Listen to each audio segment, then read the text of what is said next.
সম্মানিত দর্শক, আজকের যে প্রসঙ্গটি অত্যন্ত সেনসিটিভ, স্পর্শকাতর এবং যে কথাগুলো বলছি ফ্রম মাই হার্ট, হৃদয় থেকে। এবং মানুষের হৃদয় হলো পবিত্র ভূমি। এই হৃদয়ে অনেক কিছু লিখিত হয়। এই হৃদয় থেকে অনেক দীর্ঘশ্বাস বের হয় এবং হৃদয় থেকে যে কথাগুলো বের হয়, কখনো কখনো সেই কথার সঙ্গে আপনি একমত না হতে পারেন, কখনো কখনো সেই কথাগুলো একেবারে অবাস্তব হতে পারে, কিন্তু সময়ের বিবর্তনে হৃদয়ের সব কথাগুলো সেখানে ফলে যায়। এই পৃথিবীতে হৃদয়ের যে কথাগুলো রয়েছে তার মধ্যে শ্রেষ্ঠতর কথা হলো সাহিত্য, কল্পনা মিশ্রিত গল্প, কিন্তু অনাদিকালে, মহাকালে এ কখনো পুরনো হয় না। ৫,০০০ বছর আগে রচিত মহাভারত, প্রাচীনকালে সেই ইলিয়াড ওডিসি, কিংবা ধরুন সেই শাহনামা, কিংবা আমাদের দেশে যে বিষাদ সিন্ধু, মেঘনাদবধ কাব্য, বা যত অন্য ছোট ছোট গল্প কবিতা রয়েছে, পাঠে আমার মন বসে না কাঁঠাল চাপার গন্ধে। তো এই যে জিনিসগুলো, এগুলো হৃদয়ে নিঃসৃত। মোর প্রিয়া হবে এসো রানী, দেব খোপায় তারার ফুল, হৃদয়ে নিঃসৃত, কোনো বাস্তবতা নেই। মোর প্রিয়া হবে এসো প্রিয়, মানে সে সবাইকে, ইউনিভার্সাল সবাইকে বলছে মোর প্রিয়া হবে, নারীকে উদ্দেশ্য করে বলছে এসো প্রিয়, দেব খোপায় তারার ফুল। আকাশে তারকাগুলোকে এনে সেই তোমার খোপায় ফুল হিসেবে আমি গুজে দেব। এখন চিন্তা করেন যে কবি যখন লিখেছিলেন এই কথা, তিনি এই তারকারাজির যে সোলার পাওয়ার, ওটাকে তিনি মিন করেননি। বিন্দু বিন্দু জ্বলছে এবং দূরে আকাশে সেটা যে ফুলের মতো প্রভাব বিকরণ করছে, সেটাকে তিনি মিন করেছেন। তো সেই যে প্রিয়াকে সেই তারা গুজে দেবেন, এই লোভে কত প্রিয়া যে কবির প্রেমে পড়ে যায়, বা ওই গান শুনে এখন পর্যন্ত কত মানে প্রেমিকা যে প্রেমে পড়ে যায়, যেটা আপনি হাজার কোটি টাকা বাস্তব সোনা দানা দিয়েও সেটা পারবেন না। তো এই হলো অন্তর নিঃসৃত বাণীর মর্মকথা। তো সেই দিক থেকে ডক্টর মোহাম্মদ ইউনূস এখন আমাদের সরকার প্রধান, প্রবল ক্ষমতাধর ব্যক্তি। তার বিদায় নিয়ে কথা বলছি। তিনি চলে যাবেন। কেন যাবেন, কখন যাবেন এবং কিভাবে যাবেন, আপনি একবার চিন্তা করুন তো। এই কথাগুলো কি আপনার মনে আসে না এখন? নাকি আপনি চিন্তা করেন যে আজীবন তিনি ক্ষমতায় থাকবেন এবং এখন যেভাবে চালাচ্ছেন ওভাবে চলবেন, আর আপনিও তার অধীনে এখন যেভাবে চলছেন ওভাবেই আপনার জীবন চলতে থাকবে? গত ১ বছরে যেভাবে আপনার জীবন ধারাবাহিকভাবে উন্নতি হয়েছে আপনার জীবনে, অথবা আপনার জীবনের যে অবনতি হয়েছে, ডক্টর মোহাম্মদ ইউনূসের কল্যাণে আগামী দিনগুলোতে আপনার এই কল্যাণ অকল্যাণ, উত্থান বা পতন, এটা অব্যাহত থাকবে এবং আপনি বিকল্প কোনো কিছু চিন্তা করছেন না। যদি আপনি এরকম চিন্তা করেন, অথবা আপনি নিজেকে অমর, অবিনশ্বর মনে করেন যে এই পৃথিবী যতদিন আছে আপনাকে থাকবেন, আপনার মনে হচ্ছে যে আমার এই বক্তব্যের পরবর্তী অংশ না শুনলেও কোনো মানে আমার কোনো বেদনা থাকবে না। কিন্তু আপনি যদি মনে করেন যে এই পৃথিবী পরিবর্তনশীল, এই পৃথিবী অবিনশ্বর নয়, একমাত্র মহান আল্লাহ রাব্বুল আলামিন অবিনশ্বর। একটি নির্দিষ্ট কর্ম করার জন্য মানুষকে আল্লাহ রাব্বুল আলামিন এই পৃথিবীতে পাঠান এবং সে কর্ম সম্পাদন হওয়ার পর আল্লাহ তাদেরকে তুলে নেন।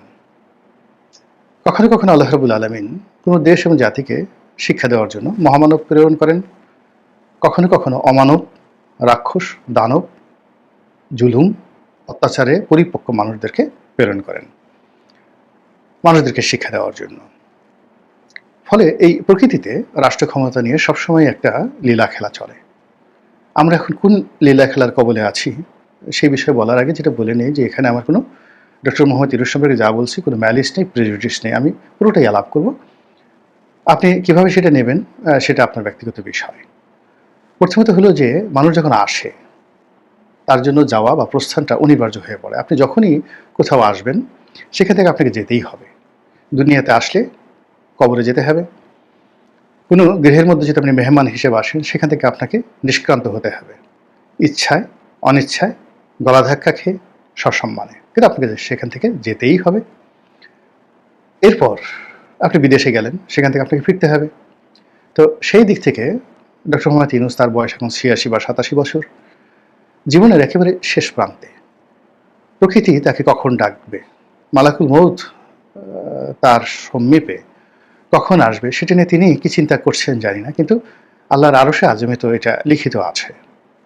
তো কাজেই প্রকৃতিগতভাবে তার একটা বিদায় হতে পারে রাষ্ট্র ক্ষমতায় থেকে, সসম্মানে মর্যাদার সঙ্গে। এটা তার অন্তর্নিহিত চিন্তার উপর নির্ভর করবে। মূল ব্যাপার হলো আমরা ভুল করি, এবং যে মানুষ যত বড় তার ভুল তত বেশি। রাষ্ট্র ক্ষমতায় যারা থাকেন তাদের ভুল, ভ্রান্তি, অন্যায়, অবিচারের শেষ নেই। এটা আল্লাহ রাব্বুল আলামিন সাধারণত ক্ষমা করে দেন। কিন্তু একটা মানুষ সেই দরিদ্র অবস্থা থেকে একেবারে রাজাধিরাজ যখন হন, মহাবিচারপতি হন, প্রধান বিচারপতি হন, খুব সেন্সিটিভ যে পদগুলো, যার সঙ্গে আল্লাহর নেয়ামত, শুকরগুজারি এবং আল্লাহর আরশে আজিম এর যে সম্পর্ক, একেবারে নিবিড় সম্পর্ক, বিচারকের পদ, রাষ্ট্রপ্রধানের পদ, এই পদগুলো, শাসকের যে পদ, এটা আল্লাহর জাত এবং সিফাতের সাথে সম্পৃক্ত। তো কাজেই এই পদ পদবী ব্যবহার করে যখন কেউ অন্যায় করে, অবিচার করে, জুলুম করে, অত্যাচার করে, মহান আল্লাহ রাব্বুল আলামিন গোস্বায় তিনি কাঁপতে থাকেন, এবং তার সেই গোস্বার ফলে যে পতন অনিবার্য হয়ে যায়, এই পৃথিবীতে সেই পতন কেউ ঠেকাতে পারে না। এখন মানুষ যখন সচরাচরভাবে এই সকল পদ পদবীতে থেকে কজ অফ অ্যাকশন, একটা ঘটনা ঘটেছে, সেই ঘটনা সামাল দেওয়ার জন্য সে অন্যায় করেছে। আপনি দেখলেন অন্যায়, কিন্তু আল্লাহর দৃষ্টিতে আল্লাহ দেখল যে এই মানুষটিকে 1000 বা 500 লোক ঘেরাও করে ফেলেছে রামদা হাতে নিয়ে, এখন একে মেরে ফেলবে। তো সেই লোকের হাতে যদি একটা পিস্তল থাকে, সে যদি সেখান থেকে দুটো ব্ল্যাঙ্ক ফায়ার করে, কারো পায়ে গুলি করে, আত্মরক্ষার্থে আরও ম্যাসিভ অ্যাকশন নেয়, এবং সেখান থেকে যদি সে বেঁচে যায়, তাহলে আপনার কাছে সে খুনি পরিচিত হবে। কিন্তু আল্লাহর দরবারে আল্লাহ তো উপর থেকে দেখছে, যেটাকে আমরা এখন ইগল আই বা বার্ডস আই বলি। তো উপর থেকে যখন তিনি দেখছেন, তিনি 4D অ্যাঙ্গেল, একেবারে চারিদিক থেকে যে ঘটনা দেখছেন, বিশ্লেষণ করছেন, সেখানে তিনি উদ্দেশ্য দেখেন, মহৎ কর্মগুলো দেখেন, এবং ওই যে ওই দিন বা ওই সময়ের যে প্রেক্ষাপট, সেটার উপর নির্ভর করেন। এবং সেখানে যদি তার মানসিক কোনো স্বার্থ থাকে, ম্যালিস থাকে, প্রেজুডিস থাকে, শত্রুতা থাকে, ঈর্ষা থাকে, তাহলে সে যত ভালো কাজ করুক না কেন, তিনি আল্লাহর দরবারে ক্ষমা পান না। আর যত মন্দ কাজই করেন না কেন, যদি এগুলো না থাকে, তিনি আল্লাহর দরবারে ক্ষমা পাবেন। তো সেই দিক থেকে ডক্টর মোহাম্মদ ইউনূস এখন যেখানে বসে আছেন, তার যে অন্তর, এই অন্তর তিনি ছাড়া আসলে কেউ জানেন না। এই পৃথিবীর দ্বিতীয় কোনো মানুষ জানেন না, আর জানেন অন্তর্যামী মানে মহান আল্লাহ রাব্বুল আলামিন। তো তিনি যদি এখানে থেকে চলে যান, যদি অসম্মানভাবে বা মর্যাদাহানিকরভাবে বেইজ্জতি হয়ে তাকে এখান থেকে যেতে হয়, তাহলে ধরে নেবেন যে তার চিন্তা খারাপ ছিল, চরিত্র খারাপ ছিল, এবং লোক তিনি ভালো ছিলেন না। আর যদি সসম্মানে তার বিদায় হয়, প্রস্থান হয়, সেটা মৃত্যু হোক, পদ পদবী থেকে হোক, তাহলে এই যে তার যত ব্যর্থতা বলেন না কেন, আপনি ধরে নেবেন যে তিনি লোকটি বড়ই ভালো ছিলেন। এবং তার এই বিদায় এবং অন্তর্ধানে, সেটা মৃত্যু হোক বা রাষ্ট্র ক্ষমতা থেকে তার বিদায় হোক, তার বিদায়টা যদি সম্মানজনক হয়, তাহলে ধরে নিতে হবে যে আমরা একটা বড় নিয়ামত হারিয়েছি। এটাই বাস্তবতা। অতীতে জাস্টিস সাহাবুদ্দিন এবং বিচারপতি হাবিবুর রহমান, এই দুজনের বিদায় সমস্ত রাষ্ট্রপ্রধানদের মধ্যে সবচেয়ে সম্মানজনক, মানে সরকার প্রধানদের মধ্যে সবচেয়ে সম্মানজনক এবং মর্যাদাময় ছিল। তো ওইরকমভাবে ডক্টর মোহাম্মদ ইউনূসের বিদায় যদি হয়, তাহলে ধরে নিতে হবে যে তিনি একজন ভালো মানুষ ছিলেন। এখন যেটা প্রথমে প্রশ্ন করেছি, তিনি কেন যাবেন, মানে এখান থেকে কেন তার বিদায় হবে। প্রথমত যেটা বললাম যে আল্লাহর হুকুমে তার মৃত্যু হতে পারে, মালাকুল মউত এসে যেতে পারে, এটা অনিবার্য। দ্বিতীয়ত হলো তার যে পদ এবং পদবী, কোনো পদ পদবী চিরন্তন নয়। এখান থেকে মোরাললেস ক্ষমতা কখনোই চিরন্তন নয়। এবং পৃথিবীতে যে কয়টি চেয়ার রয়েছে, যে চেয়ারগুলো খুব কাঁপতে থাকে, এবং সেখানে যারা বসে থাকেন, এটাকে হর্স রাইডিং বলা হবে, মানে একেবারে পাগলা ঘোড়া নয়। আপনি পাগলা মহিষ, পাগলা গন্ডার, পাগলা ষাঁড়, ওই যে স্পেনের যে ষাঁড়ের লড়াইগুলো হয়, ষাঁড়ের পিঠে যারা বসে থাকেন, তো এর চাইতে কোটি কোটি গুণ ভয়ঙ্কর হলো ক্ষমতার চেয়ারে বসে থাকে। এই চেয়ার কাঁপতে থাকে সবসময়। ফলে এখানে পান থেকে চুন খসলে সর্বনাশ হয়ে যায়। সেনাপতি সেই সম্রাটকে বন্দি করে ফেলে, সম্রাটের স্ত্রী সম্রাটের চোখ অন্ধ করে দেয়, সম্রাটের মা সম্রাটকে বিকলাঙ্গ করে ফেলে। এই হলো রাজনীতি। তো কাজেই যখনই কেউ একটা ক্ষমতার চেয়ারে বসে, সেই চেয়ারে বসার পর তার ওখান থেকে বিদায়টা অনিবার্য হয়ে পড়ে এনি টাইম। এখন সেই বিদায়টা কিভাবে হবে বললাম যে যদি সম্মানজনকভাবে হয় তাহলে ধরে নিতে হবে তিনি ভালো মানুষ ছিলেন, আমরা তাকে চিনতে পারিনি, অথবা আমরা তাকে চিনতে পেরেছি, তার কাজকর্ম ভালো ছিল, সম্মানজনক বিদায় হয়েছে, এটা ডবল। দুইভাবে হয় যে আপনি মানে সম্মানজনকভাবে বিদায় নিয়েছেন কিন্তু আপনি অনেক অনার সৃষ্টি করেছেন, তো সেক্ষেত্রে ধরে নিতে হবে আপনি ভালো মানুষ। আর যদি আপনি ভালো কাজ করেছেন, সুনাম সুখ্যাতি অর্জন করেছেন এবং সম্মানজনকভাবে বিদায় নিয়েছেন, তখন আপনি আল্লাহর বন্ধু, মাহবুবে ইলাহি, আল্লাহর বন্ধু বা মাহবুব হিসেবে এই জমিনে সম্মানিত হতে থাকবেন। তাহলে কি হলো, কখন যাবে এবং কিভাবে যাবে? সম্মান বা অসম্মান যে কোনো একটা, যাকে বলা হয় ওসিলা করে, যে কোনো ক্ষমতাধরদের মতোই ডক্টর মোহাম্মদ ইউনূসের বিদায় হবে।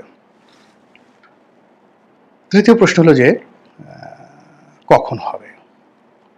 এটা আগেই বলছে যে এটা একমাত্র আল্লাহ রাব্বুল আলামিন জানেন, এনি টাইম।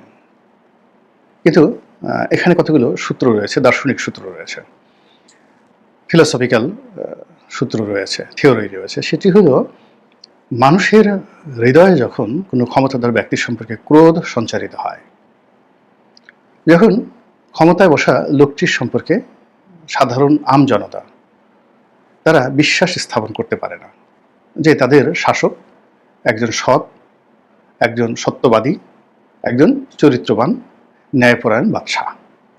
এই বিশ্বাসটা মানে মাস পিপল, বেশিরভাগ লোকের মধ্যে যখন থাকে না, তখন ওই সিংহাসন কাঁপতে থাকে এবং সেই সিংহাসনে বসা লোককে সেখান থেকে ফেলে দেওয়ার জন্য সিংহাসনই অলৌকিক ক্ষমতার অধিকারী হয়ে যায়। অর্থাৎ রাজনীতি বলেন, রাষ্ট্র ক্ষমতা বলেন, তার চারিপাশে এমন কতগুলো উপলক্ষ তৈরি হয়, এমন কতগুলো ঘটনা তৈরি হয়, এমন কতগুলো বিষয় তৈরি হয়ে যায়, সাধারণ মানুষ না চাইলেও কেবলই মাত্র রাজনীতি, রাষ্ট্র ক্ষমতা এবং সিংহাসন, সেখানে জটিল রসায়নের কারণে সিংহাসন থেকে ছিটকে পড়তে হয়। আমি ইন ডিটেলস বললাম না, it may be anything, it may be anything. তো এই যে মানুষের মনের যে দীর্ঘশ্বাস, হতাশা, এটার কারণে দেখা যাচ্ছে যে একজনের পতন, একজনের বিদায় খুব দ্রুত এগিয়ে আসে। আবার এটা রিভার্স। ধরুন আল্লাহ রাব্বুল আলামিন আপনার ভাগ্যে রেখেছে আপনি 2 বছর ক্ষমতায় থাকবেন, কিন্তু ক্ষমতায় বসে আপনার হেদায়েতের দরজা খুলে গেল, আপনি কোনোদিন নামাজ কালাম পড়েননি, এখন আপনি সারাক্ষণ তাহাজ্জুদ নামাজ পড়েন, আপনি কোনোদিন কাঁদেননি। এই দুনিয়াতে আল্লাহ আপনাকে এত নিয়ামত দিয়েছে, এই নিয়ামত ভোগ করে করে আপনার, যাকে বলা হয়, হৃদয় কঠিন হয়ে গেছে, কান্না আপনার প্রয়োজন পড়েনি, কিন্তু আপনি ক্ষমতার চেয়ারে বসে কৃতজ্ঞতায় আপনার হৃদয় নরম হয়ে গেল, তুলতুলে হয়ে গেল, এবং আপনি উঠতে বসতে শুকরগুজার হন, চোখ দিয়ে ঝরঝর করে পানি পড়ে। আল্লাহর মানুষ, আপনি এই ক্ষমতায় বসার পর, আগেও অনেক মানুষ আপনাকে সালাম দিত, কিন্তু ক্ষমতায় বসার পর আপনাকে সালাম দেয়, সেলুট দেয়, এগুলো দেখে আপনি নীরবে অশ্রু বিসর্জন করেন যে হায় আল্লাহ, আমি তো একই মানুষ, একই গুনাহগার বান্দা তোমার, একই কৃতদাস। এই 2 দিন আগে কেউ আমাকে সেলুট দিত না, এখন আমি ক্ষমতায় বসছি, এ রাজকোষ আমার হুকুমে চলে, এ রাজাস্ত্র আমার কথায় গুলি করে, আমার কথায় গুলি বন্ধ করে। এই ক্ষমতা তো কিছু নয় আল্লাহ, এ তো তোমার হুকুম মাত্র। তুমি একটা হুকুম দিয়েছ যে এই ক্ষমতা গোলাম মোল্লা রনির দাসত্ব করো, আর সেদিন থেকে আল্লাহ আমি যে তোমার দাস, ক্ষমতাও তোমার দাস, এই 2 দাসের সম্মিলনে আমি একটা রাষ্ট্র ক্ষমতা পেয়েছি। আল্লাহ যা কিছু হচ্ছে আলহামদুলিল্লাহ, সকল শুকরিয়া তোমার দরবারে, সকল প্রশংসা তোমার দরবারে। এভাবে যখন আপনি কাঁদতে থাকবেন, আমি কাঁদতে থাকবো, তখন সেই 2 বছরের ক্ষমতাটা কখনো কখনো 20 বছর হয়ে যেতে পারে। এটা হলো আধ্যাত্মিকতা। তৃতীয়ত হলো যে আপনি আপনার যে কর্ম, সারাক্ষণ আপনার যে দৈনন্দিন কর্ম, অর্থাৎ প্রাকৃতিক কর্ম, অপ্রাকৃতিক কর্ম, জৈবিক কর্ম, এখানে খাওয়া দাওয়া, শারীরিক সঙ্গম থেকে শুরু করে পোশাক আশাক, আরো অনেক কিছু, আপনার যে কোনো কর্মের চাইতে যখন আল্লাহর বান্দাদের সেবা করা, তাদেরকে সাহায্য করা আপনার জন্য বেশি গুরুত্বপূর্ণ হয়ে পড়ে, এবং বান্দাদের চিন্তা মানে মাখলুকের চিন্তায় আপনি ঘুমাতে পারেন না, ঠিক সেই সময়টাতে আল্লাহ রাব্বুল আলামিন আপনার দোষ ত্রুটিগুলো তার আপন, যাকে বলা হয়, শক্তিমত্তার বলে তিনি মানুষকে ভুলিয়ে দেন, মানুষের দৃষ্টি অন্ধ করে দেন, তারা কেউ আপনার দোষ ত্রুটি দেখতে পায় না। আর আপনার যে গোপন কর্ম রয়েছে, ভালো কর্ম রয়েছে, সেগুলোকে মানুষের সামনে কিংবদন্তি হিসেবে আল্লাহ প্রচার করে দেন, হয়ে ওঠেন আপনি কিংবদন্তির মহানায়ক। যেমন ধরুন হযরত ওমর রাদিয়াল্লাহু তাআলা আনহু, তিনি গভীর রাত্রে বাইতুল মাল থেকে সেই আটার বস্তা, ময়দার বস্তা নিয়ে, বা কখনো তার স্ত্রীকে নিয়ে, কখনো তার পুত্রকে নিয়ে তিনি যে মদিনার রাস্তায় রাস্তায় ঘুরে বেরিয়েছেন, কখনো কোনো প্রসূতি মাকে ধাত্রী সেবা দিয়েছেন, কখনো অনাহারী কোনো পরিবারকে খাবার সরবরাহ করেছেন, হয়তো একদিন, হয়তো 2 দিন, হয়তো 1 সপ্তাহ, কিন্তু তার সমস্ত কর্মের উপর সেই কিংবদন্তিগুলো প্রতিষ্ঠিত হয়ে গেছে। বাংলাদেশের এত রাষ্ট্রপতি এলো, রাষ্ট্র ক্ষমতা এলো, তাদেরকে নিয়ে তো আমরা কেউ গল্প বলতে পারলাম না। শেখ হাসিনা, খালেদা জিয়া, এরশাদ, তারপরে জিয়াউর রহমান, বঙ্গবন্ধু শেখ মুজিবুর রহমান, তারা এইভাবে গভীর রাত্রে আটার বস্তা বাঁধায় নিয়ে পকেটে টাকা খরচ করে কোথাও গিয়ে এরকম অতি আশ্চর্যজনক একটি কাজ করেছেন। এই কথা হয়তো তারা করেছেন, কিন্তু তাদের ওই কর্মটা এতটা বেনিভোলেন্ট ছিল না, যার কারণে আল্লাহ রাব্বুল আলামিন ওটাকে এই জমিনে অমরত্ব দান করবেন। আপনি দেখুন আদ জাতির কাহিনী, সামুদ জাতির কাহিনী, ফিরাউনের কাহিনী, যেভাবে এখানে অমরত্ব হয়েছে পৃথিবীবাসীকে শিক্ষা দেওয়ার জন্য, একইভাবে যুগে মহাযুগে, সে কত আগে বাদশাহ সুলাইমান ইতিহাস গল্প লিখেছে, the tale of King Solomon, বা the tale of King David, হযরত দাউদ আলাইহিস সালামের কাহিনী। তো ইতিহাসে খুঁজে পায় না যে ইতিহাসে ঠিক কত সনে, কোন সময়টিতে কিং সলোমন ছিলেন, কত সনে, কোন সময়টিতে দাউদ ছিলেন। কিন্তু আল্লাহ রাব্বুল আলামিন তাদের সুকর্মগুলোকে এমনভাবে খ্যাতি দান করেছেন যে 5000 বছর আগে যে সকল রাজা মহারাজা ছিলেন এবং যাদের নিখুঁত ইতিহাস রয়েছে, কিন্তু তাদের নাম আমরা জানি না।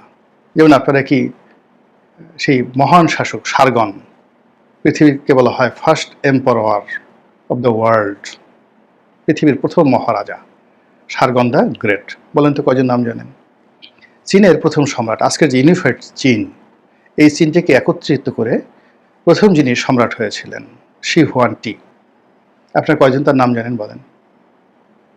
তো দেখেন, তাদের নাম আপনি জানেন না, কিন্তু আপনি হযরত ইউসুফ আলাইহিস সালামের নাম জানেন, হযরত দাউদ আলাইহিস সালামের নাম জানেন, হযরত ইব্রাহিম আলাইহিস সালামের নাম জানেন, তারপরে বাদশাহ সুলাইমানের নাম জানেন। এটা আল্লাহর একটা কুদরত, তাদের কর্মকে আল্লাহ মহিমান্বিত করেছেন এবং কোনো রকম ইতিহাস ছাড়া, ঐতিহাসিক দালিলিক প্রমাণ ছাড়া তাদের চরিত্রকে এবং কর্মকে এই জমিনের বুকে কিংবদন্তি করে তুলেছেন। এই হলো রাষ্ট্র ক্ষমতায় যে আপনার সৎ চিন্তা, সৎ চরিত্র এবং সৎকর্মের প্রতিদান।